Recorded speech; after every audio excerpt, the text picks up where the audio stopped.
the Talmud is comprised of 63 tractates, and it was written over a period of hundreds and hundreds of years.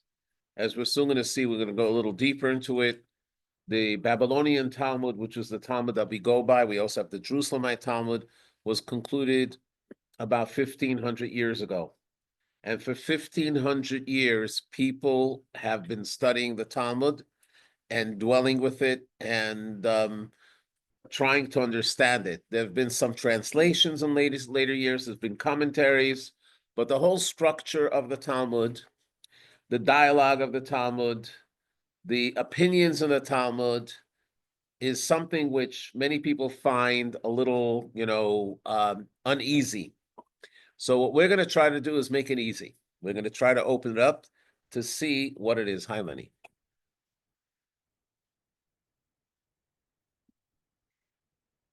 So we're going to break it up into 6 lessons. The first lesson is going to be, you have a chair for him? The first lesson is going to be the connection of the Jewish people and the Talmud. And the big question that we ask is, why does Jewish life orbit around a book which is called the Book of Laws? And why is it so precious? So we're going to start with a little video. Sound is not coming through. I cut it out.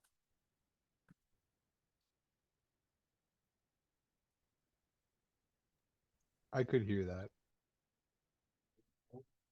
It's not playing. I went back to it. You'll see. Okay. Sorry about that.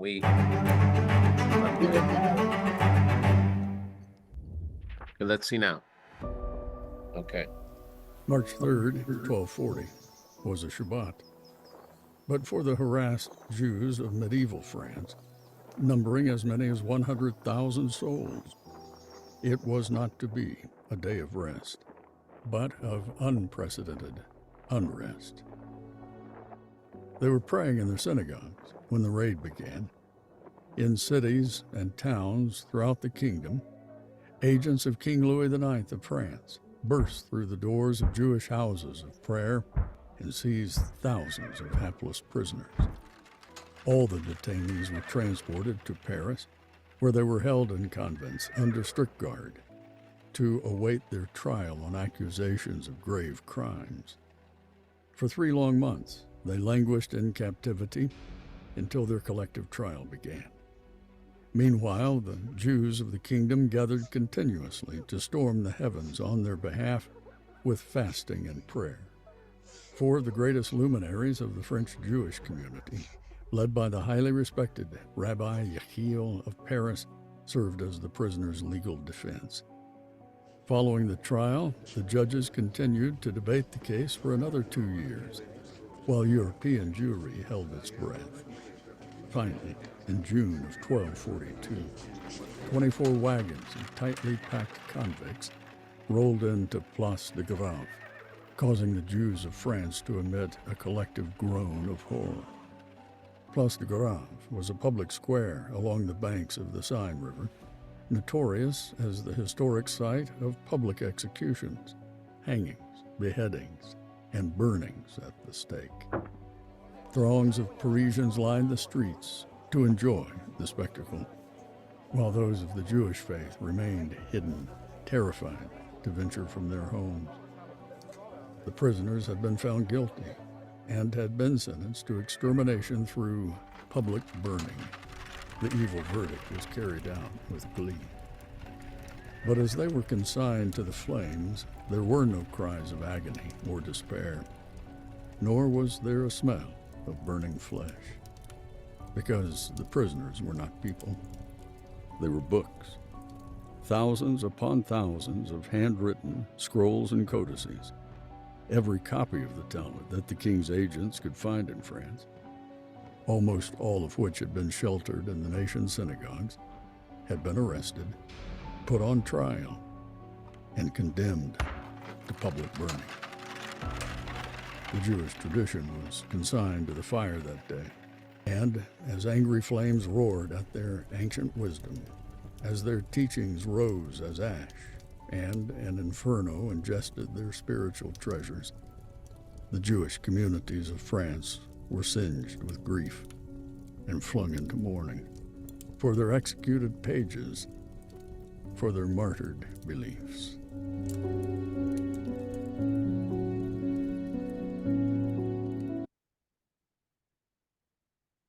So the question is, why were the Jewish people so devastated when their precious books of the Talmud? You have to remember, this is before printing presses.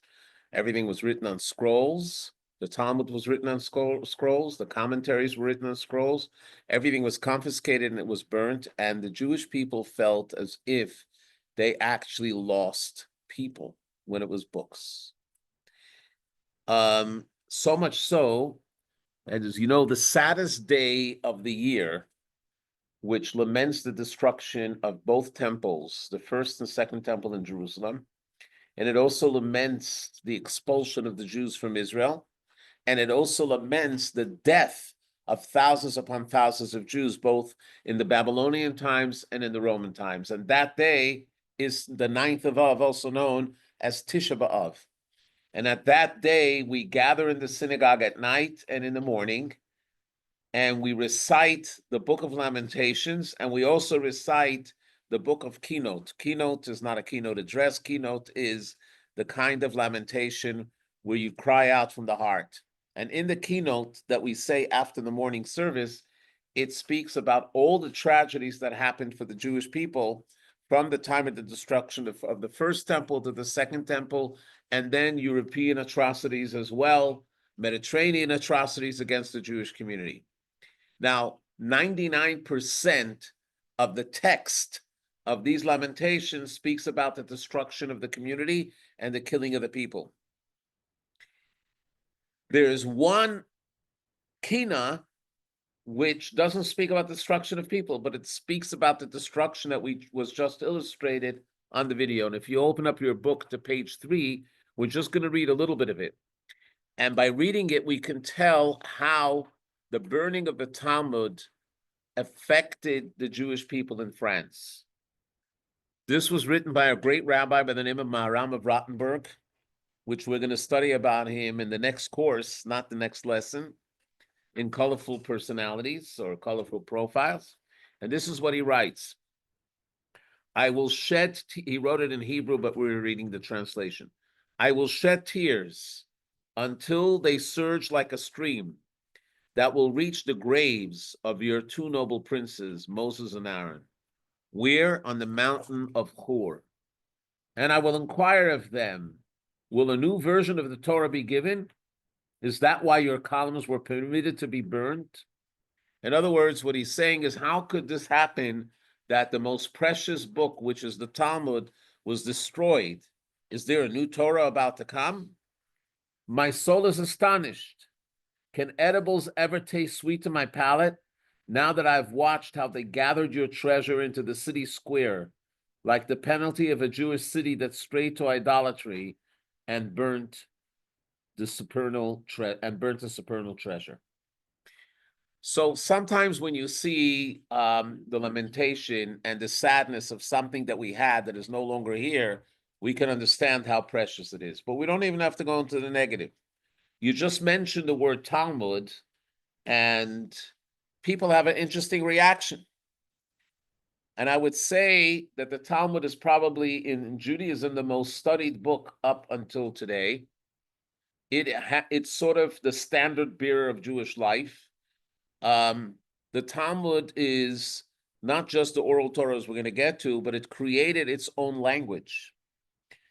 The Talmud was written in Aramaic, which is a mix of Hebrew that predated Yiddish and it predated Ladino. And it's a mixture and a blend of various languages together, but it's very rich and very expressive. So much so that scholars today, or people that are steeped in the study of Talmud, still express themselves in those words. And it's actually even infiltrated modern Hebrew. I'll give you one example. Anyone that knows real estate, how do they say real estate in Hebrew? The answer is they use an acronym of several words. In Hebrew, they say the acronym Nadlan. Nadlan. So if you say to an Israeli, are you occupied with Nadlan? He'll know right away. You're talking about real estate. Nadlan is an acronym of Aramaic words that says Nichsa Dolay Nida, immovable possessions or immovable property. It's not mobile property, but it's permanent in station. And where does it first appear? It first appears in the Talmud. That's how the Talmud addressed real estate when it was trying to describe the difference of how we approach real estate to how we approach portable items. And that became the standard even in modern Hebrew. It's not even Hebrew, it's Aramaic. Because the idea of the Talmud became part of our character. Similarly, the Jewish culture of how we analyze information is all based on the Talmud. I'll give you one example. In Judaism, when you ask a question, they answer with a question. Like the famous story, a scholar was once asked, why do you always answer with a question? And he said, why not? So the truth of the matter is the reason that there's the question is because that allows you to go deeper. This is the way of the Talmud. It's not to be facetious. It's just in order to be able to open up your mind to deeper thinking. There is even gesticulations that became popular with the Talmud, and it's called the thumb movement. And the thumb movement is an expression of a deeper idea which can't even go out in words, and it goes like this. Those are all characteristics of Talmud studies. So the Talmud has been very much the culture of Judaism. More than that, we find that Jewish people, in their spare time, they would study the Talmud. If you go to some of the more traditional Orthodox neighborhoods today in the United States or in Israel, you'll see people are getting up at 5 o'clock in the morning, and instead of going to the gym to exercise, they gather together in groups and they start studying the Talmud. These are people that are professionals that have jobs, but they'll study the Talmud for about an hour. And then at night, when they get home, after they finish whatever they're doing, they'll get together again and they'll study Talmud again. So why is it that the Talmud is so attractive, and what is it? It's interesting that King David in the book of Psalms says a verse, which that verse actually, or those two verses apply to the Talmud. If you give a look on page 5, text 2, this is a quote from King David, when he said, had your Torah not been my delight, I would have perished in my suffering.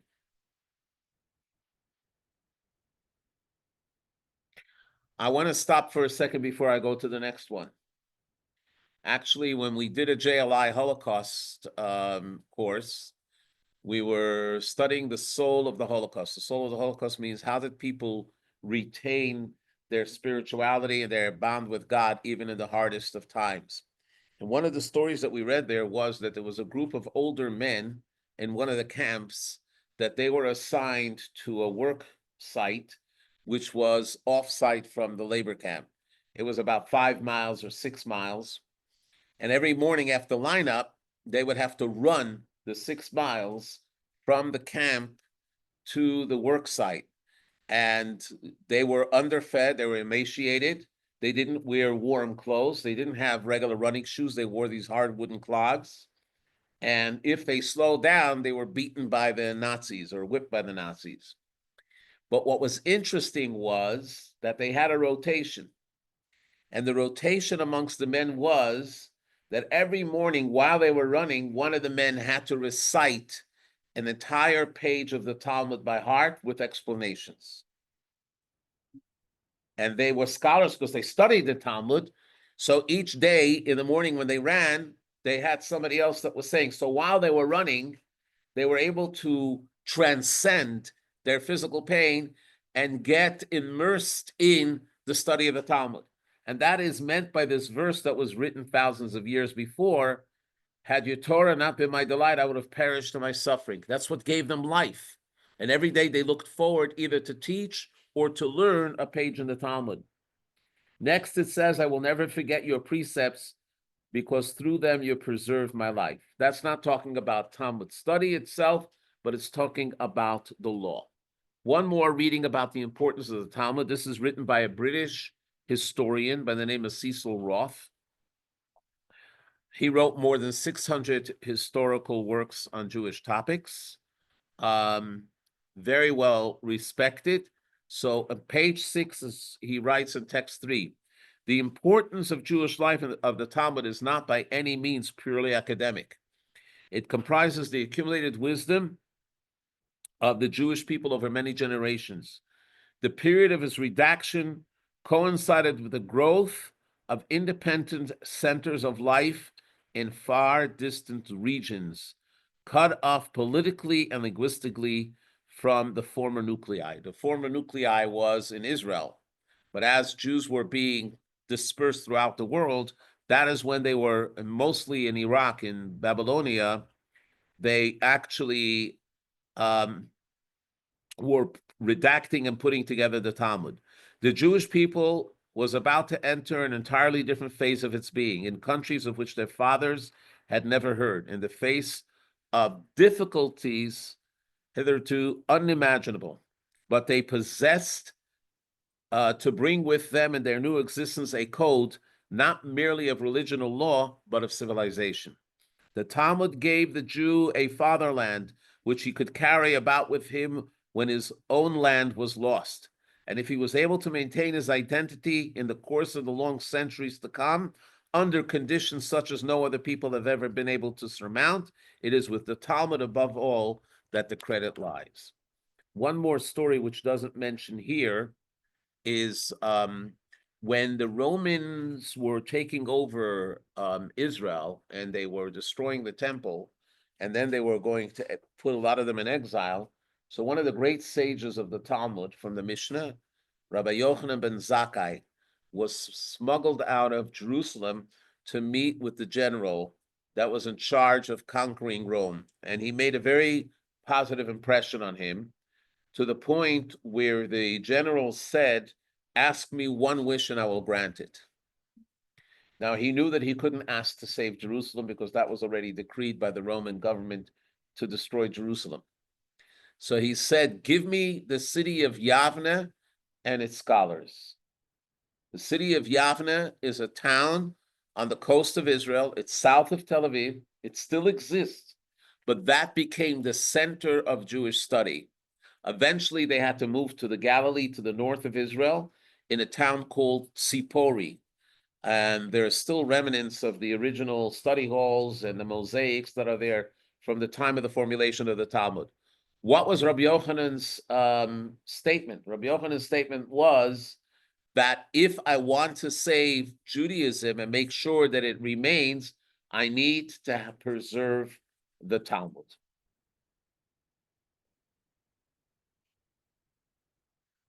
Okay, so now we're going to do a little course overview and try to figure out what we're dealing with. So here's the course overview. If you give a look at the screen, you will see a few interesting facts. Even though Talmud is known for splitting hairs and for juicy kind of dialogue, but it really all revolves around Jewish law. Okay? So that's going to be the first thing that we'll talk about. The Talmud is also divided into two sections. Section, which is the original section, is called the Mishnah. The literal word of the Mishnah means to study or to repeat a study.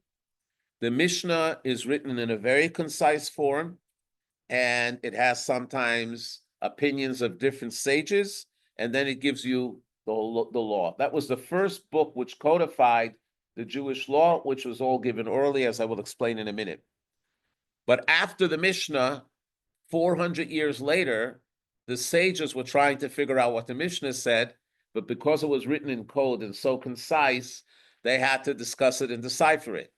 And all of those discussions were redacted in 63 volumes, and that is what we call the Gemara. The Gemara is something that we learn out of the Mishnah. So lesson number 3, we're going to talk about Gemara. Lesson number 4, we're going to talk about Gemara. Lesson number 5, we're going to talk about Gemara. And Lesson number 6 will be the application of Talmud and Jewish life today. What we're going to do with the Gemara is we're going to use several samples of Talmudic conversations and see how it's developed and why it was done in such a way and what is the culture that is around it. Now, if you look at page 8, we're going to go through this together. So you have 10 useful facts about the Talmud. Fact number 1 is the Talmud is a combination of 2 books, which I mentioned before, the Mishnah and the Gemara. The latter style is a commentary, elaboration, and analysis of the former. The Mishnah was composed around 200 CE in northern Israel, even though it started before in Yavne, but it was concluded in the city of Tzipori, which is in the Galilee. It's not too far from Tiberias. Number 3, there are 2 versions of the Gemara. The Mishnah, there's only 1 version, but the Gemara, there's 2. The first is called the Jerusalem Talmud, Talmud Yerushalmi. The second is called Talmud Bavli, which is the Babylonian Talmud. The Jerusalem Talmud was completed in the mid-4th century in northern Israel. The Babylonian Talmud was completed in the 5th century in Babylonia. Babylonia is called Bavel, and that is in the region of modern-day Iraq. 5, the Mishnah compiles the teachings of approximately 120 sages, referred to as Tanaim. A Tana means the author of a Mishnah. So in Hebrew, we call it a Tana. So if you see that there's a statement said by a Tana, you will know right away that this is from the time of the Mishnah. Only after the Mishnah was closed did they start with the Gemara. The Gemara compiles the teachings of approximately 800 sages, referred to as Amoraim. Amoraim comes from the word amor, to speak, and it's Aramaic because that was the spoken language then in Israel and in Babylonia. That was the Yiddish and the Ladino in those days. So even though they used Hebrew characters, but they spoke Aramaic, which is a mixture of Hebrew and Arabic and a little bit of original Aramaic. 7, the Talmud is divided into 63 sections of books, referred to as Masechtot, which means tractates. Every tractate contains teachings of the Mishnah, but not every tractate features the teachings of the Gemara. One example is there's one tractate, here's a little untrivia, there's one tractate in the entire Talmud that does not deal with law at all, but it deals with ethics. And that is called Pirkei Avot, the chapters of our ancestors. And in common English, we call it Ethics of Our Fathers. So that is a tractate of Mishnah, and it has no Gemara whatsoever, just as an example.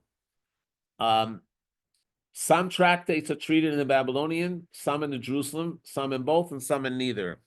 For instance, one thing I want to say about the tractates is that when you complete an entire tractate, it's a cause for joy. Give you some examples. On the day before Pesach, since we're going to talk about the eve of Pesach soon, but on the day before Pesach is the fast for the firstborn, right? That's what it says in the Code of Jewish Law. All firstborn have to fast, except if they attend a feast of mitzvah. Now, you can't always plan a feast of mitzvah. You can't always plan a bar bat mitzvah or a brit or anything like that. So the alternative is to attend a siyum, a completion of a tractate. So if we complete a tractate, which we do here every year at our synagogue, when we complete a tractate in the Talmud, those that participate in that, because of the joy, can break the fast. Another example is the 9 days which precede the 9th of Av that we mentioned before. It's the saddest period on the Jewish calendar. And there is a tradition that we don't drink wine and don't eat meat during those 9 days because we don't want to show joy. However, if someone concludes a tractate during those 9 days, they are permitted to drink wine and eat meat. So the conclusion of a tractate is considered to be a major joy. Now, some other quick facts, and then we're going to go into the juice of and the meat of this class. 9. The universal standard print of the Babylonian Talmud is the 19th century Vilna Shas, which includes several primary commentaries and fills 2,711 double-sided pages, which are called folios. You're talking about something like 5,000 pages. Now, I want to explain what the Vilna Shas, what the word Shas is. You'll hear that some people are clear in the entire Shas. I don't know if you ever heard it. Shas is spelled S-H-A-S. Shas is an acronym for the Hebrew words Shisha Sidre, the 6 orders of the Mishnah, the 6 orders of the Talmud. But Shas doesn't just go on the Mishnah, it goes on the entire Talmud. The entire Talmud composes over 5,000 pages, close to 6,000 pages. If it's a double-sided, he gives over here the number of 2,711. And if someone knows the whole thing, they're considered to be a genius. 10. Talmudic citations in English writing typically include the tractate name, a folio number, and a letter indicating the folio side, A or B. For example, the citation 99b, which we're going to have in text 4a of Psachim.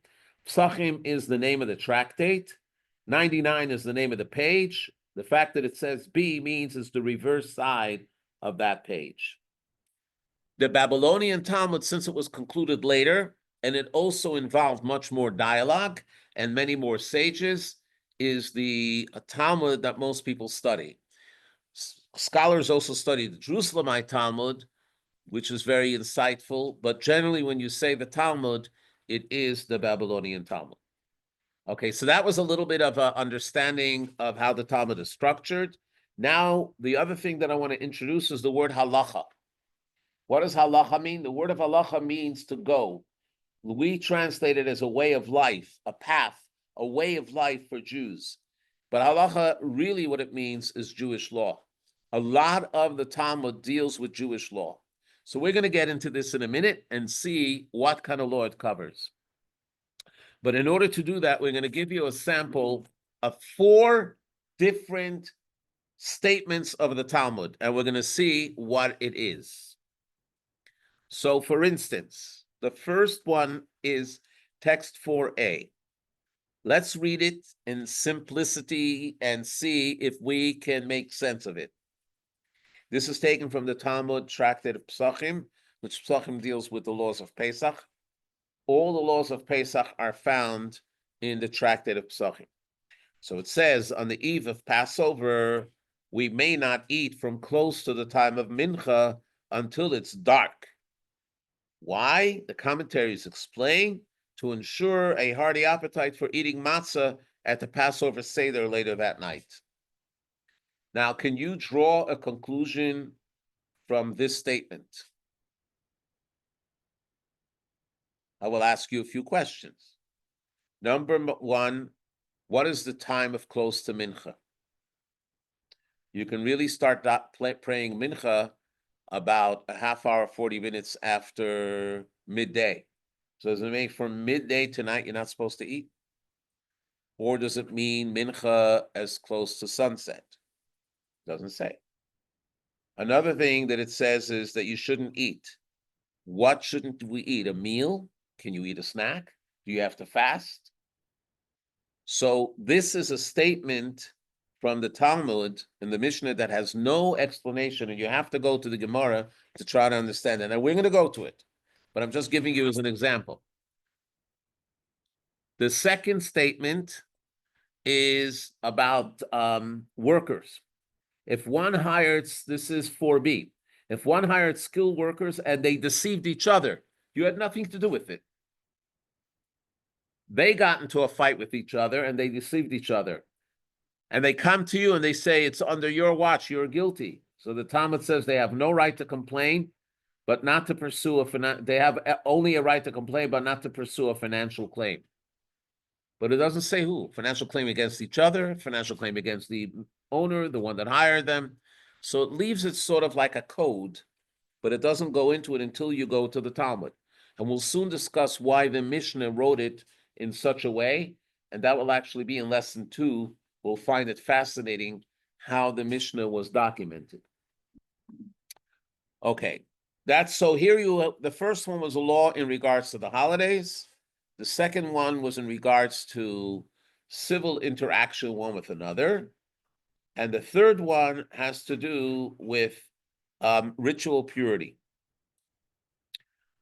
Now, what is it, ritual purity? The whole concept of ritual purity and ritual impurity is something in the physical and material world makes no sense. Impure means that you're not clean and you need to bathe and get rid of the dirt. Ritual purity has nothing to do with that. You can be clean as a whistle, as they say, but you can still be ritually impure. For instance, if you touched a dead animal or you touched a dead body, depending which one it was, and then you can't go into the Beit HaMikdash. That's why the Beit HaMikdash had mikvaot, they had mikvahs around, so men and women, before they went into the Beit HaMikdash, can purify themselves. That's ritual purity. So the ritual purity can only be purified by immersing in a mikvah. And the mikvah is built in a very special way. We have a mikvah on our premises, but nevertheless, what we're interested in here is seeing how the law brings itself out. So it says, all who are obligated to ritually immerse must do so during the day, with the exception of a woman who's a nida or a yoledet, post-birth, who must ritually immerse at night. So there's what we call a woman's mikveh. So when a woman, for instance, had a child, she had to wait a certain amount of time, and then she had to go to the mikveh. Or if she menstruated, she had to go to the mikveh. Men also have to go to mikveh, but it's not as common as women.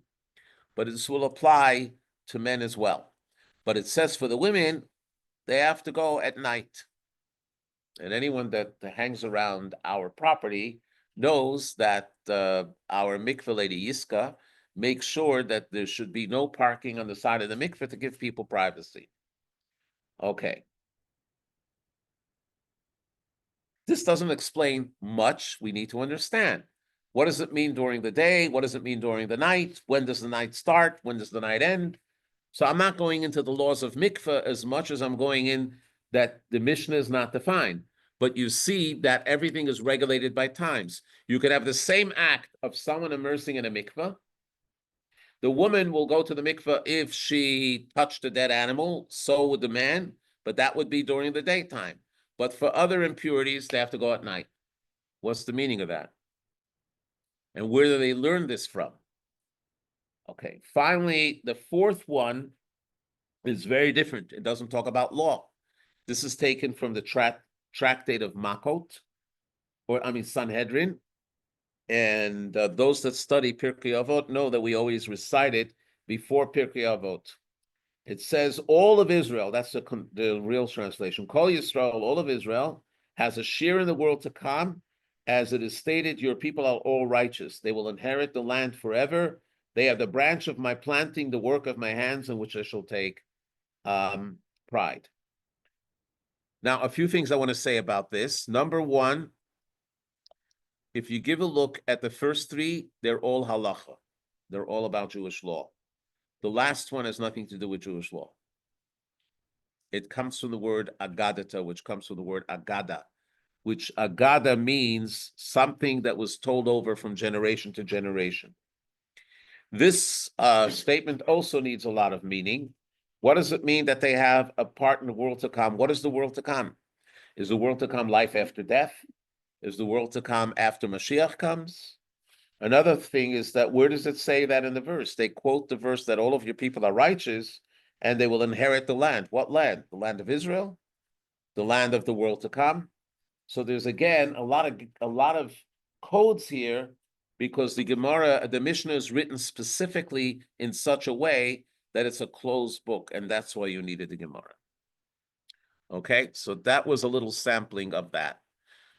Now, speaking about Agadata, I just want to talk about that for a moment, and then we'll talk about the kinds of laws that the Talmud contains. Agadata makes up a much smaller part of the entire Talmud. And Agadata, actually, we did a JLI on it once. It was the name of the course was examining the bizarre tales of the Talmud, because most of Agadata is either learning something about a verse or telling a story which absolutely makes no sense whatsoever. Which the Talmudic scholars didn't waste time exaggerating, but it was actually either containing deep secrets of mysticism, which they didn't want that others should know about, or it contained codes and behavior. But that's what's called the Agadata. Unfortunately, there are scholars that are so taken with examining the Jewish law that they'll only look at the Jewish law. When it comes to the Agadata, they skip. Personally, I would tell you, when we were in school, we spent most of the time studying Halakha, the Gemara, which was the Halakha. But if there was a snow day, which a snow day by us in New York meant that there was 6 to 12 inches or more, so kids didn't come to school. But we went to school anyway. School was open every day, no matter what.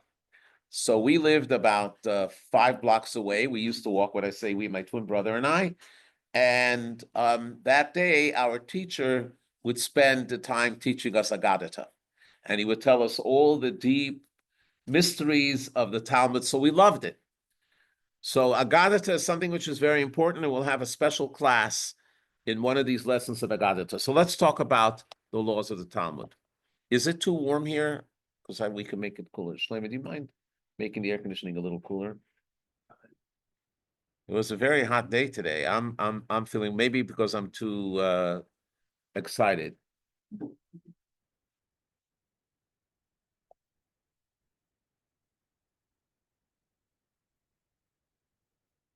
Okay, if you look up at the screen, it gives you a comprehensive identity to be able to understand the difference between the Mishnah that was written earlier to the Gemara.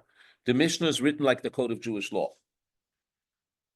Now, you know that even in secular law, thank you, you know that even in secular law,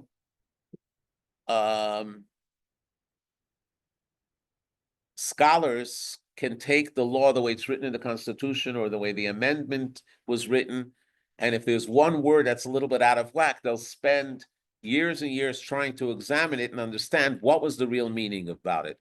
There's a whole issue going on right now about immigration, immigrants, whether children that were born to immigrants have the right to be citizens or not, and scholars are saying one way or another way. I'm not getting into the politics of it.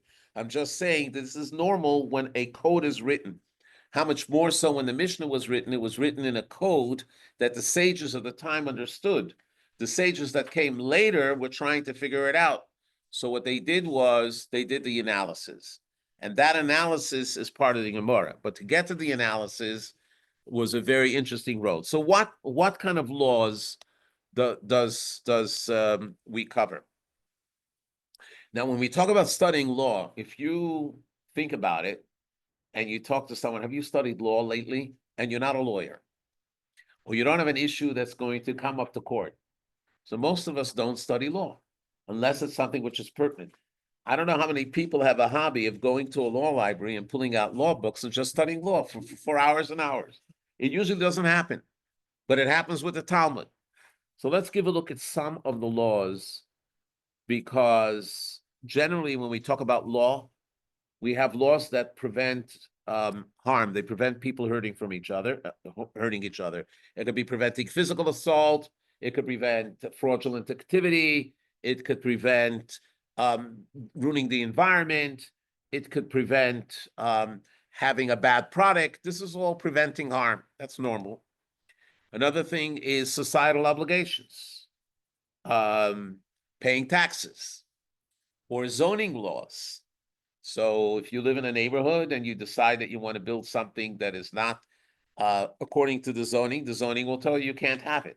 That's because it hurts all the other neighbors, right? So these are normal things.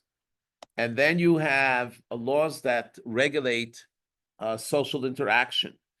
For instance, a simple thing is commercial regulations. what you're allowed to do in business, what you're not allowed to do in business. Or even traffic laws when you're driving down the road, that you have to stop at a red light and you can only go in a green light. And when you come to a stop sign, you have to stop. And if there's a pedestrian, they have the rights first. All of these are normal laws. Yet, when we look at the halachic examples that we brought before about if you can eat before the night of Pesach, or dealing with the laws of mikveh, none of that has anything to do with these kind of laws, right? So when we come to Torah laws, they govern everything. First of all, they govern religious obligations to God. So there's the faith aspect, what we believe.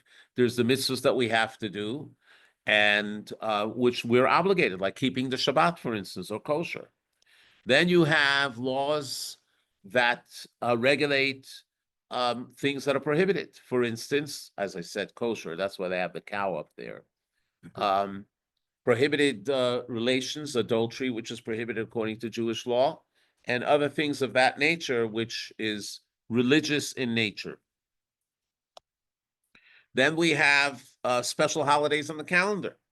So if, for instance, you have Shabbat, you have Yom Kippur, you have Sukkot and all the other holidays that come about. So those don't appear in regular secular books.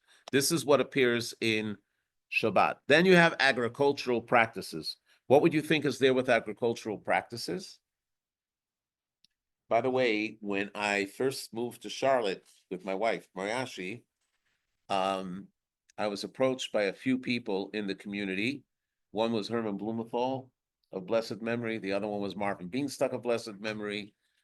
And they said that there was a non-Jewish group that put together a whole series of workbooks for children in school to learn about the importance of land stewardship, how to respect the land. And they don't have anything Jewish. They wanted me to write something up. So I worked on it for about 4 or 5 months.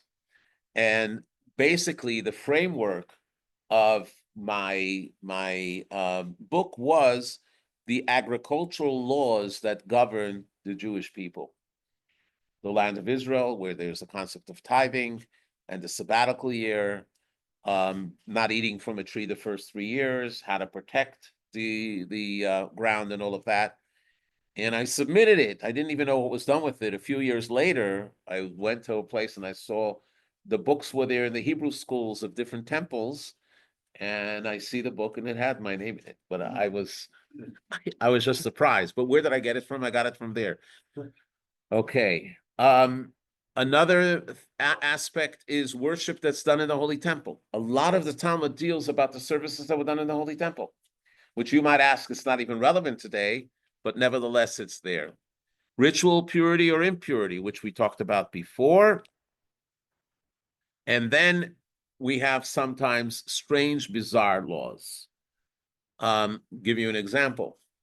And this is actually according to mysticism. Why is the shoes strange laws? It's not about wearing non-leather shoes on Yom Kippur. It's about the order of how you put the shoes on. And people don't know that. But if you read the Code of Jewish Law, the Code of Jewish Law says that when you're putting on shoes, you put your right shoe on first, and then you put your left shoe on, and then you tighten it, but you don't tie it. Then you put your left shoe on, and then you tie it, and then you tie the right shoe. I'll give you the little secret in a minute, but in many hundreds of years ago, it was probably 200 years ago, the Emperor Franz Joseph, who was the Emperor of Austria-Hungary, he was very kind to the Jewish people. Sorry that I made it cold, but at least I won't fall asleep. And some of his advisors were ridiculing Jewish observance, and they said, look how compulsive, obsessive Judaism is, that they even have a law of how to tie the shoes. Now, he didn't understand the law, so he says, isn't it great that every aspect of their lives are governed by divine ideas? But he was right with that. But it's actually a mystical thing. It's the halakha. It's one of the examples where halakha incorporated mysticism, and it has to do with King Solomon's Song of Songs, where he sings the love song, and he says, I embrace with my right, and I push away with my left. So the idea of dressing is the idea of giving and kindness. The idea of tying is restraining. So therefore, that's how the custom came. But we don't have time to talk about it, but it's just something which is very interesting. Okay, now what I want to do is talk a little bit about the oral law. Where did the oral law come from? And why is this so important? We will soon see that the Jewish tradition demands that only a third of our time of study is actually applied to the written Torah, and 2/3 are to the Gemara. Very interesting. So we have to understand about the oral law. Many of us have taken JLI before, Decoding Judaism, or From Sinai to Cyberspace. So this is going to be a shortened version of that. It's all taken from the writings of Maimonides. So first, let's set what Maimonides writes. If you go to page 13, text number 5. All of the commandments that were given by God to Moses at Mount Sinai and recorded in the 5 books of Moses, those are called the biblical mitzvot, were presented to Moses along with their detailed explanations. We call it the narrative, that were not recorded in those books. The Torah itself refers to this in its statement, I will give you the tablet of stone. Those are the 10 commandments. The Torah and the mitzvah. In this context, the phrase the Torah refers to the written law, and the phrase the mitzvah, which means the command, is the narrative, the explanation. God commanded us to fulfill the Torah in accordance with the mitzvah. It is the latter instruction that we refer to as the oral Torah. So let's talk about this for a moment, because there's a lot of misconception about the oral law. Most people, when they think about the Talmud, they think that this is man-made laws that rabbis sitting and having nothing to do or figuring out how to make life miserable for people and what you can do, what you can't do, and that's how they decided Judaism. The truth of the matter is that the vast majority of the oral law was not made by the rabbis. It was given down to God, to Moses. It's the whole idea that it came with the explanation. And we use several examples on that as well. So first of all, even how to read the alphabet is not written, it's an oral tradition. To know what is an aleph and what is a bet and what is a gimel and what is a dalet. To know what the vowels are. Even how to read the writings on the parchment of the Torah scroll. Even how to read the first verse of the Torah. If you open up a Torah scroll and you see it without vowels, without notes, just plain letters, and they're written one close to the other, you can read it in 15 different ways. So the first words, which is in the beginning created God, the heavens and the earth, I can read it to you, created the 6 gods of the sea. I can read it that way. But yet no one reads it that way. And I will show it to you in Hebrew how that fits. But nobody reads it that way. Why? Because there was an oral narrative that came along with it. So most of the Mishnah and most of the Talmud is just conveying the received narration. And that is the original word for Kabbalah. Kabbalah today is mysticism, but in the Talmudic vernacular, Kabbalah was something that was received. I'll give you a for instance. When the sages in their academies with thousands of people would study something, and they wouldn't know how to deal with it, so they had a system in how to deal with it, which we'll soon see. But if they had a venerable rabbi that had a tradition that came back from one generation to the other generation, like Hillel, for instance, and if Hillel would stand up and say, Kabbalah, it has been received to me that this is the way we do it, all discussions stop. There is no more all dialogue ends. Because if someone that has the credibility like Hillel says it's Kabbalah, means that came from Moshe at Sinai, and that's the way it's done. And it stops the whole dialogue. That's not where the dialogue is. So where is the dialogue? The dialogue is in the second one.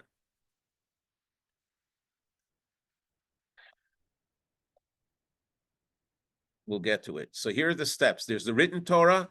Then after that comes something which is called received, which I called Kabbalah. Give you another, for instance, that the tefillin have to be black. Or when you write a Torah, there has to be the engraved, invisible lines. That's all from Moses from Sinai. The shape of the letters and many other things that were given down from Moses, that's all received. And then there's something that's derived. So Moses received 13 principles of how to study Torah. 13 principles. And those 13 principles are called received. The application of those principles are called derived. And we're soon going to see an example of it. I'm going to go show you how this works. But derived can be that you have two verses or two laws in one verse, and it's a juxtaposition from the two cases, but yet they're brought in one verse, means that they have a similarity. And we're soon going to see an example. That's called derived. Another example is Ochel Nefesh, which we just read in last week's Torah portion. Ochel Nefesh means that unlike Shabbat, when you're not allowed to cook, because you're not allowed to use fire, even though you had the fire before, but you're not allowed to cook with fire, on the holiday you're allowed to, unless it's on Shabbat. Where do we learn it from? We learn it from the laws of Pesach. So in last week's Torah portion, it said, you shall not do any work on the first day of Passover or the seventh day of Passover. The only work you're permitted to do is work that has to do with food for the soul. Which from there we learned that if you have an existing flame, you can cook, you can bake, and you can do all of that. But it only says in regard to Pesach. It doesn't say in regard to Rosh Hashanah. It doesn't say in regard to Sukkot or Shavuot. So how do we learn that? So one of the principles is called Binyan Av. Binyan Av means that if there's a core item which is similar in all of them, so then you can apply the law that states in one to the others. Since these are pilgrimage holidays, which makes them all similar, so therefore you learn that where the Torah reveals it on Pesach, it applies to everything else. That's called derived. But we're going to have another more interesting one. And then the third column is called legislated. So you have three columns. One is received, the other one is derived, and the other one is legislated. Legislated means that the sages have the right to legislate a law when they find it necessary to protect the integrity of the community or the integrity of Judaism. We'll get to that in a minute. The difference between received, derived, and legislated is that the two categories, derived and legislated, are very different than received. Received is if a credible person like Hillel says, Kabbalah Mimeni, I received that this is the way it is, all discussion stop. But when something is derived, it has to be vetted.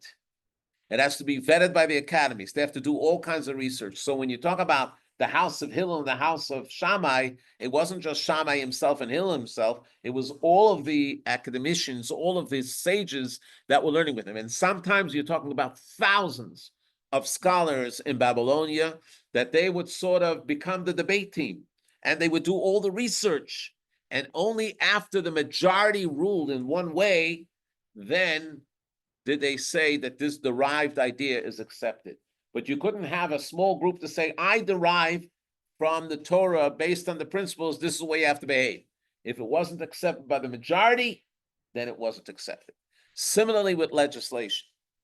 If the rabbis felt that they have to legislate something, they needed to have a majority of people, of rabbis and scholars that would agree to it. So those is where those two are similar.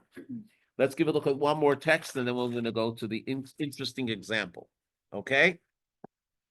We don't have much more, but it's going to give us a taste. So where do we find that the sages were given the power to derive or to legislate? This is found in the book of Deuteronomy. That's where the last of the 5 books of Moses. So it says the following. If regarding matters of dispute within your local courts, a case is too baffling for you to decide, be it a controversy over blood, civil law, or lesions, that's like leprosy, you must rise up and ascend to the supreme judge in that era. You should inquire, and they must inform you of the correct verdict of the case. You must carry out the verdict that is announced to you, observing scrupulously all of their instructions to you. Furthermore, you must act in accordance with the instructions they give you and the ruling handed down to you. You must not deviate to the right or the left from the rulings that they announce to you. This wasn't written by rabbis. This is part of the written Torah. An example of legislated law would be the holiday of Hanukkah or the holiday of Purim. The holiday of Hanukkah is a holiday that commemorates the great miracle that happened to the Maccabees. And how do we celebrate it? By lighting the Hanukkah menorah, the Hanukkah candles every night. Who came up with that? It wasn't in the written Torah. It was the rabbis. Same thing on Purim, which we're going to be celebrating in another month and a half. So what happens on Purim? On Purim, we have the mitzvah of listening to the Megillah, of sending food gifts to each other, giving gifts to the poor. Who instituted that? Was Mordechai and Esther together. But it was vetted by the sages in their time. It was accepted, and that's what's called a legislated law. Now, what we're going to do, if you can follow with me, I think this is the most exciting part of the class, and that is we're going to take one mitzvah and view it how it's in the written form of the Torah, how it's in the derived, and how it's in the legislated. Okay? This takes us to the holiday of Pesach. So please look at page 15, text 7. What does it say in Exodus? Also what we read last Shabbat. It says, Barishon barba'asar yom lachodesh be'erev tochlu matzos. In the first month, which that is Nisan, on the 14th day of the month in the evening, you shall eat matzah. It's a biblical law to eat matzah on the first night of Pesach. And that biblical law is even here today. It's, in fact, from all the things that we do the Seder, the only thing that is truly biblical, everything else is rabbinical, is the eating of the matzah. And we recite a blessing before that, especially for the eating of the matzah. Okay, are we satisfied with this? That is the way it's written.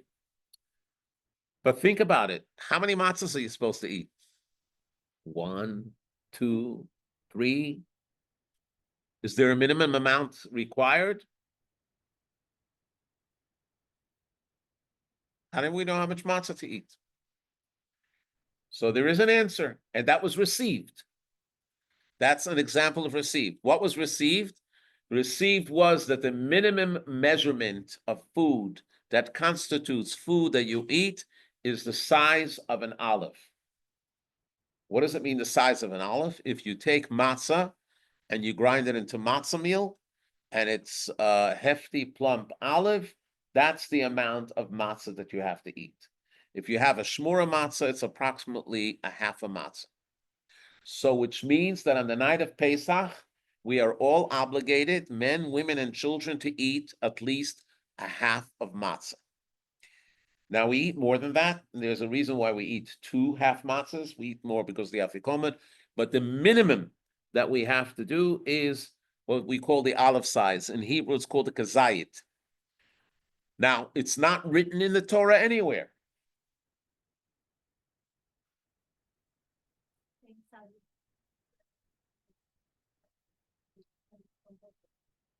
How do you know that? What? I'm saying.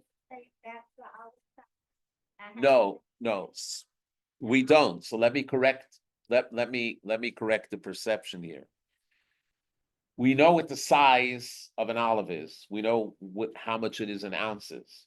It happens to be that in the average shmura matzah that you buy today, it comes out to a half a matzah.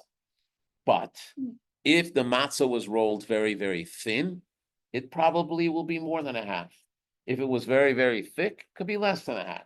The idea is that it has to be the size of an olive today. We measure it to be at about an ounce. Okay, does that answer your question? Very good, thanks. So, and in fact, I'll give you an example. When we talk about the size of an olive, it says one shouldn't eat Yom Kippur.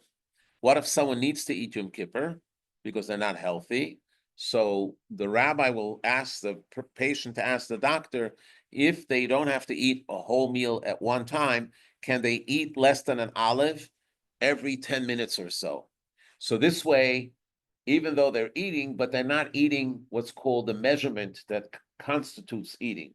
Another thing is that if you eat less than an olive, you're not obligated to do birkat hamazon. So an olive is the size of an olive is the standard that Moshe received, and that's throughout the Talmud, and no one questions it. There's no pasuk that says that this was received. Now let's take it to the second level. So what is matzah made out of? Matzah is made out of flour. What is the flour made out of? Usually out of wheat. It could be made out of barley, oats, or other grains, usually gluten. They have gluten-free matzah today also, where they take the gluten out of the oats, but basically it's wheat. Now, what happens if someone comes and says, I want to eat matzah made out of rice flour? Now, this is before the whole concept about not eating legumes. And here's not the question whether one is allowed to eat rice matzah or not. The question is, does one fulfill the obligation if they are allowed to eat rice, which the Sephardic community, by the way, does eat rice in the night of Pesach, and they make matzah out of rice flour, can they fulfill their obligation or not? And this was discussed by the sages.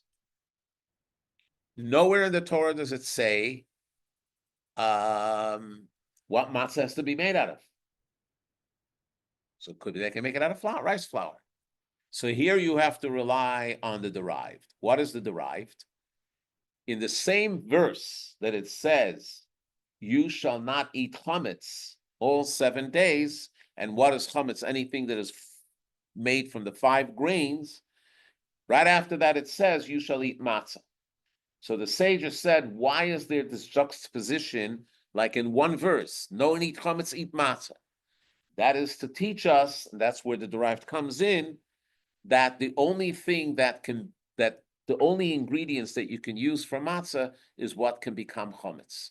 But if something cannot become chametz, you can't make matzah out of it to fulfill your obligation. So therefore, matzah has to be from one of these grains. It could be from wheat, it could be from spelt, it could be from oats, because that could become chametz. So even though it doesn't say explicitly in the Torah that you can't eat rice matzah for the night of the Seder, but that's an example of something which is derived. It's derived from one of those principles. What is the principle? The principle is that if you have a juxtaposition of 2 mitzvahs in one verse, right? So it's to teach you that there's a similarity between the two. And since it spells out that chametz can only be from the 5 grains, so from there you learn that the matzah as well. So here you have the written law, then you have the received. The received is that the amount you have to eat is a minimum of a kazayit. And then you also know that it has to be made from the 5 grains and it can't be made from rice. Okay. Now we have the legislated. What is the legislated? The sages came along and said that since the night of Passover is the night that we celebrate our liberation, we have to demonstrate our freedom. So how do we do that? We do the freedom by eating in a reclined manner. And therefore they legislated that when you eat the matzah, you have to recline. So that's not derived. It's not received. This is legislated as another way of how to celebrate. So give a look at page 15. And it spells it out. We also have it on the screen if it's easier for you. Okay? So the written are the laws recorded in the Torah's text. We call it lecture notes. What does it mean? One cannot issue a ruling of Jewish law from the written text of the Torah. Because if you don't know the narrative that it came with, so then you don't really know what the verse is saying. It's as if somebody wrote a code or wrote notes. And when you read those notes, you don't necessarily know what writer of the note intended. Why were the notes necessary? Do you remember when we did this game last time? We had about 90 people in the room because it was before Zoom. And we played telephone. And I went to the first person and I said a statement, a very short statement. Halfway through, we stopped and it was a totally different statement. And then we took a piece of paper and wrote the words without the vowels. And then it went through the whole circle and everybody remembered what it was. So the written law, the written Torah is a trigger point for us to understand the oral Torah, which is the narrative. So the written Torah just says, eat matzah the night of Passover. Then you go to the column called received. So what is received? The received is a minimum of an olive-sized quantity of matzah must be eaten. What is derived?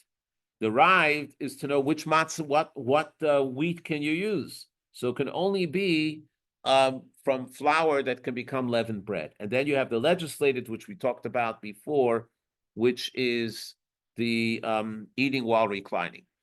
So this is an example of what oral law is all about and how it's developed. So some of oral law is trying to figure out what God wanted. And this is another thing that I wanted to say. I said it tonight in the shul as well. When the sages were studying the Talmud, they were very humbled by it. So number one, they had a special prayer that they would say before they would go into the academy hall. And the prayer was a prayer of humility and self-deprecation, to the point that they would say, we are going to engage in trying to understand God's holy wisdom, which we don't know if we'll actually do it. We're asking God that we should not make a mistake and we should be guided in the right way. So when they were studying the Talmud, they were not saying it's my wisdom or my idea. They were trying to understand what the right idea is. And what's the difference? They didn't come in with any preconceived notions. They didn't come and say, I hope the law falls out this way because we can benefit or that one can benefit. They never did that. They looked at the law for what it was in its reality and let it fall wherever it may, because they were seeking the truth. So this is the meaning of the oral law. Now, a few other little things about this before we wrap it up, because there's some more interesting things here.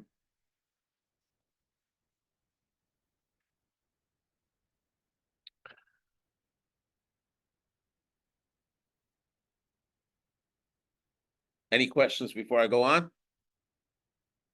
Yes. So what happened with the Sephardic community?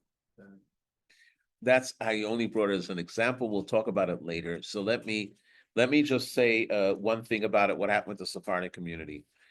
The entire community would eat rice. All the Jewish people ate rice on Passover, and they ate beans and all kinds of legumes.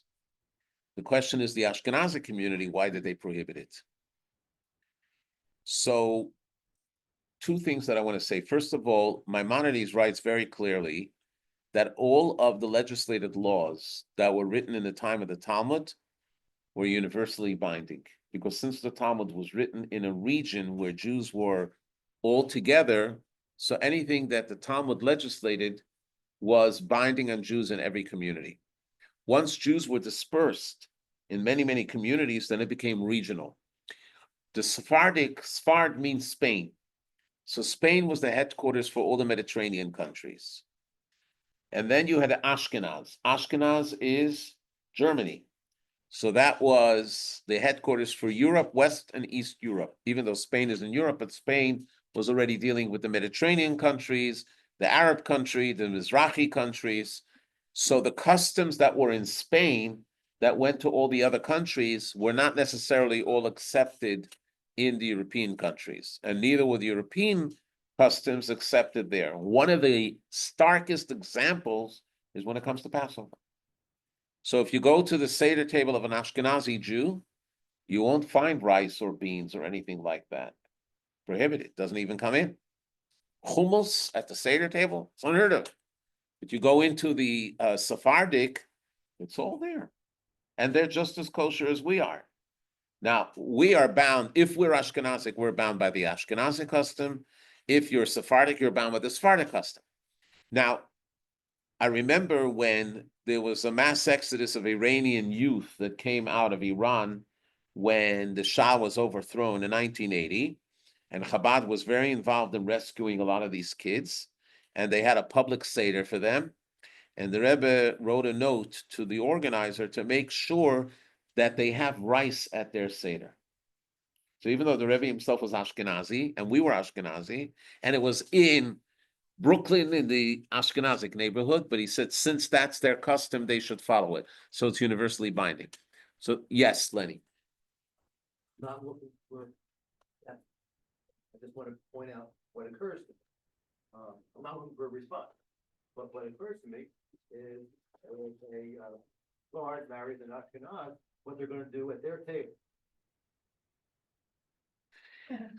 So if they're able, what happens with a Sfard and Ashkenaz, they get married, what happens at their table? One of the interesting things that happens is that they usually discuss it before they get married, so that they should have an agreement beforehand. And they have to accept one way, not the other way. Whichever way they choose, it's fine, but they accept it. Otherwise, they would have to come and see you on a weekly basis to get some counseling. But this is a very important thing, and you don't find that there are that many marriages between Sephardic and Ashkenazic because of the differences of culture and custom. I'm not saying it's impossible, it happens. And then they decide which way they want to go. But once they go, they can't choose. 1 year will be Ashkenazic, the next year will be Sephardic. Once they do it forever. Okay. By your answer is that the couple is given the power to make the decision themselves, and not have to go to the rabbi. I'm struck. No, so now you're going into depth. So I'll tell you in depth. What happens is that anyone, even an Ashkenazic Jew, can decide that they want to follow the Sephardim if that's the way they go forever. But what they have to do is they have to go in front of 3 people, usually 3 rabbis, and they have to annul their vow. Because once you've done a practice 3 years in a row, then it's as if you made that vow. So if you want to change the practice, then you have to annul the vow and then you can accept it. So it's not like just turning a switch, but they can do it. Very good. Now we're going to get to another thing, and this is also striking, and that is that when did this all happen? Why are we so obligated to the Torah? So it's called the covenant. What is called the covenant? When God took the people of Israel out of Egypt and brought them to Mount Sinai, he made a covenant with them. The covenant was the conversion. That's why all Jews are actually considered converts to Judaism. Standing at the foot of Mount Sinai, God made the covenant and said, do you accept the covenant or not? How was it expressed? In Exodus, which we're going to be reading in 2 weeks, text 8. God says, if you listen to my voice and carefully observe my covenant, you will be a treasure to me from amongst all the nations. And basically, what was he saying? If you accept it, you're mine. But remember, it's forever and for life. And it comes with the good and the stuff that you will resent. And what did the people respond? And all the people responded in unison. And they said, all that God has spoken, we will do. Okay, we're going to get to that in a minute. There's a joke that's told that there was a non-Jewish guy that had some Jewish friends, and he saw a mezuzah on the door. And he asked, what is the mezuzah? He says, it's God's commandment to us to make the house holy. He says, what benefits are there? God protects the house. He says, why not? I'll get it as well. So he got himself a mezuzah. A week later, he returned it. So the guy said, what, you were robbed? He says, no, but all the Jewish fund collectors are coming to my house now because they see a mezuzah on the door. So I don't want it. So when you accept something, you got to know that there's a price that you're going to pay as well. And the price that you're paying over here is that you're entered into the covenant. But what's interesting is that they don't say whatever God said we will do. They say all that God has spoken, which means all of the commandments as it's expressed in the Torah. The covenant covers the written Torah. Let me go back a second. The covenant covers the written Torah. It covers what was received. It covers the derived, and it covers the legislated. So that's part of the covenant. And therefore, Maimonides writes, once a Jew entered the covenant, they can't say, okay, I'm not bound by this. You can say, I'm bound by this, but I don't have the ability to do it yet. I want to learn more about it. But the notion that I'm not bound by it is impossible because the covenant made you bound to everything. Okay. I'm looking at the clock. This is exciting. Now, if you look, oops, went too fast. If you look at this illustration, and it's also in your book, I think, but it's on the board, a very interesting Mishnah from Ethics of Our Fathers. That's text number 9. It says Shimon HaTzadik, Shimon the righteous one. You have it, page 18. Shimon the righteous was one of the last surviving figures of the men of the Great Assembly.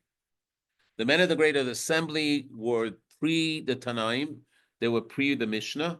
They were also the ones that wrote the liturgy for prayer. They also instituted many laws and customs in Judaism. So he would say, the world stands upon 3 things. We call it 3 pillars. The Torah, service, avoda, which is labor, and the acts of loving kindness. So what is service? Service is the service of the heart, which is prayer. So in Judaism, prayer to God is a pillar. Because it makes, what is prayer? Prayer is not to beg, but prayer is to acknowledge that the world was created by God, and we want to have a relationship with God. Kindness is a pillar. Everybody realizes that kindness is a pillar. It's called Midot Chasadim. If you don't have kindness, you don't have a stable world. Kindness means you have to give tzedakah, you have to help people in need, you have to take care of them. And then there's the other one, which is Torah. What is the pillar of Torah? That is the study of Torah. The study of Torah is a pillar upon which the world stands. What is the meaning of that? I have an explanation for it. If you can listen, if you can bear with me. Prayer is a directional from below to up. We're rising ourselves upwards to be closer to God. It's like Jacob's ladder, climbing the ladder to heaven. Kindness is horizontal. We're making sure that people around us are good. Torah is bringing down the divine to us. The Talmud says that whenever we sit down to study Torah, God descends and sits right across us and studies with us. So we bring down the divine presence through Torah. Another thing that it says is that when God created the world, he created the world through the words of Torah. The Torah is the blueprint for the world. So when we study the Torah, we're actually reinforcing the world. We're strengthening the world. So for that reason, Torah study is very, very important. So Torah study is not only for the purpose of knowing how to live as a Jew. Torah study in its own right, just to study the Torah and get involved in the dialogues and the discussion, that is fulfilling the purpose and actually strengthening the world. Let's see how Maimonides spells it out. Page 20, text 10. A third of the Torah study should be devoted to written law, a third to oral law, and a third should be spent in reflection, deducing conclusions from premises, developing implications of statements, comparing statements, studying the hermeneutical principles by which the Torah is interpreted. Those are the 13 principles that I mentioned before. Until one knows the essence of these principles and how to deduce what's permitted and what's forbidden from what one has learned by tradition. The latter topic is called Gemara. It's almost like responsa. When the rabbis would get a question about a particular case that was in their community, the response was never a quick 1-minute response. Like a judge can give out a ruling, and the ruling could be 50 to 100 pages. And that's the same thing in the art of the Talmud. So we have to spend a tremendous amount of time even learning laws that are not applicable, even learning laws that are theoretical and laws that were only in existence at the time of the temple. Even that is considered the study of the Torah. Now we're going to get to that why.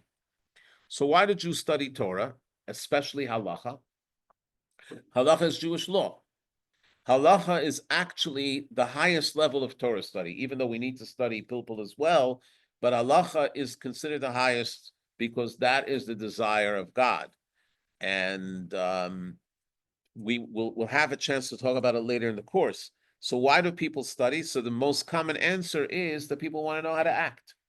Since the Talmud says that greater than study is action, And Judaism, action is an action-oriented religion, an action-oriented way of life. So therefore, there's the study of the law, but that's not enough. I'm going to give you an example. We know that the night of Pesach, which we talked about before, we have to remember the Exodus. So what happens if a person sits down in their house, they don't take out the matzah, they don't take out the bitter herbs, they don't take out the Haggadah, they don't take out the wine, they don't take anything. They just sit on their recliner and they close their eyes and they reflect on the entire story of Passover. Have they fulfilled the theme and the meaning of the holiday? Absolutely not, because they have to eat the matzah.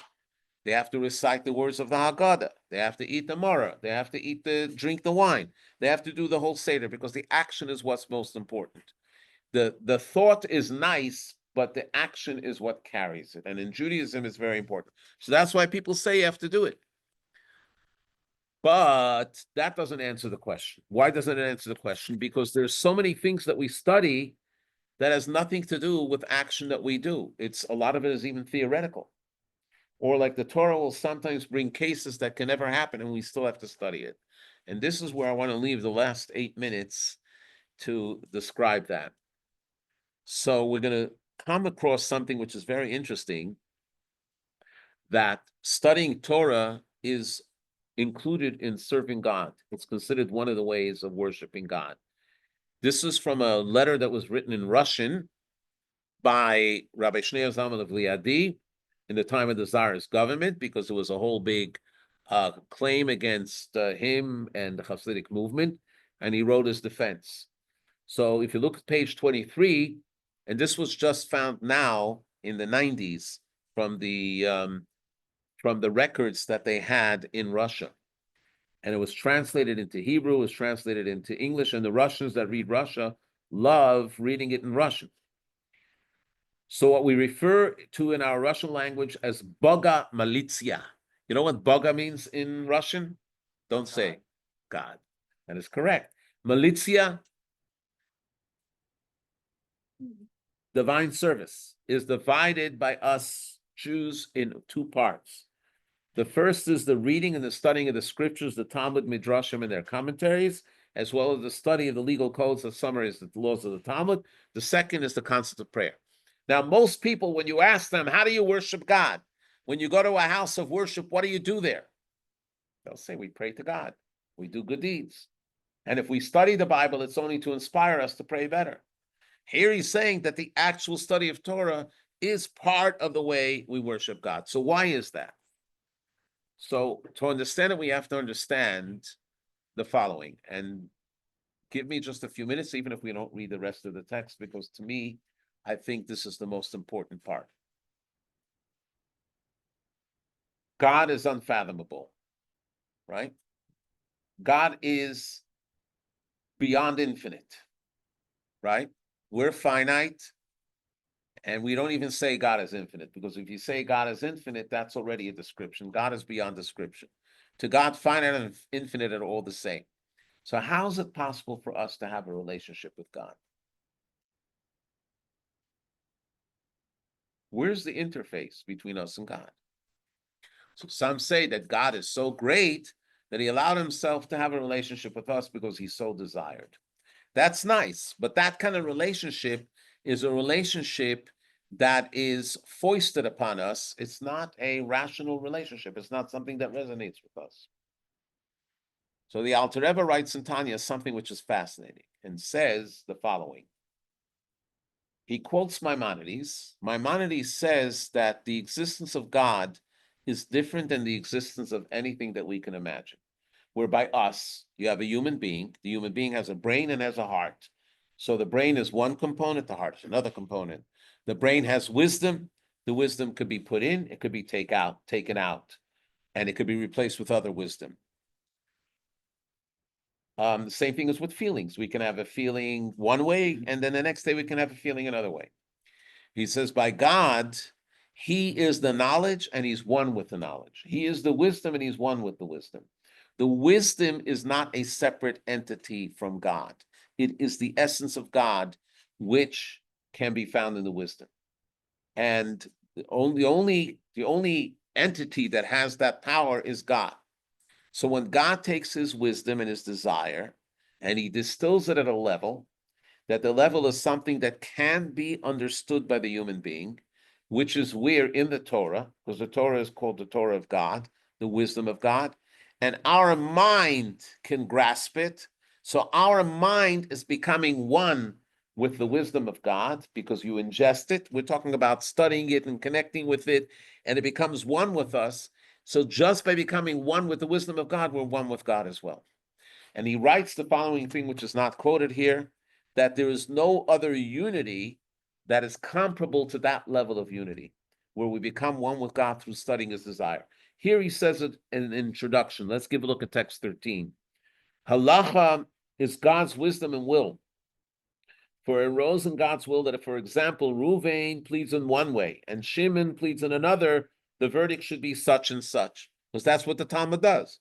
The Talmud says you have two people that come in with an expensive coat that they found, and the first one says, it's mine, I found it first. The other one says, I found it first. So there's a certain verdict to how you have to deal with it. That is the desire of God. Now, it is possible that this particular litigation never occurred in reality, nor is it ever destined to be presented for judgment as the precise disputes and claims. Nevertheless, God's will and wisdom is determined that in the event of a person pleading this way and the other litigant pleading that way, the verdict should be such and such. Accordingly, when we study and understand and properly comprehend with our intellect the details of such a scenario in accordance with the law presented in the Mishnah, the Gemara, or the later codes, we thereby comprehend, grasp, and encompass within our intellect the will and wisdom of God. We have effectively understood something of the one who no thought can grasp, and whose will and wisdom are beyond understanding until they are invested within the laws that have been set for us. So what is he saying here? He's saying here, even the exercise of studying the theoretical laws that will never happen, you are bonding with God. You're becoming one with Hashem on a level that is incomparable. So 1 hour of study is 1 hour with God. It's part of the service with Hashem. So therefore, for us, the idea of study Torah was not just to accumulate knowledge, and it wasn't just to be able to boast that we have an encyclopedic mind. The idea of study was that it spiritualizes us, and it spiritualizes us not in a voodoo way, not in a way that's fantasy, but in a real way because our mind can absorb it. And finally, I have 1 minute left. There's another thing. And I'm not going to read the text, but I'm just going to explain it to you. The whole purpose of the soul descending into this world is to refine the sparks, to elevate the sparks of God that are hidden. Sometimes you do it through action, and sometimes you do it through study. For instance, when you sit down and you have a meal and you're going to eat some vegetables, a tomato and lettuce and all of that, you know that within that vegetable, there is a spark of the divine, as it says in the Torah. That spark of the divine is disconnected from the time that it was created. When you recite a blessing and you eat it and you use it in the proper way, you elevate that spark. That's why we eat only kosher food, because the sparks that are in non-kosher food cannot be elevated. But if someone did eat non-kosher food and they do tshuva, they can elevate it. Sometimes the elevation of the spark is not by the actual eating, but the study. So when we study a particular law and we verify it, so the spark that was stuck in that concept is elevated as well. It's a very powerful mystical thing that we say about Torah study. So we haven't really gotten into what the Talmud is. We're going to do that next week and start understanding the Mishnah. What we have presented tonight is the reason why the Talmud is so fascinating and why we're so interested in studying the oral law, why we're interested to understand the wisdom of Hashem as it's been displayed on the pages of the Talmud. It's 9 o'clock. Anyone have any questions or comments? I was going to make one comment. I don't know if you mentioned this earlier, but it was fascinating to know that Elie Wiesel, after he survived the Holocaust, Lesson. he came out of the camp. The first thing that he did on his first day after was he sat down and he opened up the Talmud to the page that he had last studied with his father before they were brought in there, and we studied that page and continued on to the next page. Because I remember him telling this story here in Charlotte, and he said because that was their life. He had a daily study session with his dad in Talmudic studies, and he wanted to grasp that spirituality and let it continue with him. It's the way he was trying to wash away the misery of what he suffered. It's a very, very good point. But so just get a little prelude for next week. We're going to try to understand the Mishnah. We'll also try to figure out if it's called the oral law. Until the time that the Mishnah was recorded, it couldn't be written down. It had to be transmitted orally from one generation to the other generation. It was Rabbi Judah the Prince that took the bold move to record it. And the question is why and how he did it, and then how it was developed later in the Talmud. So we'll have some interesting examples, and we will see how it happened.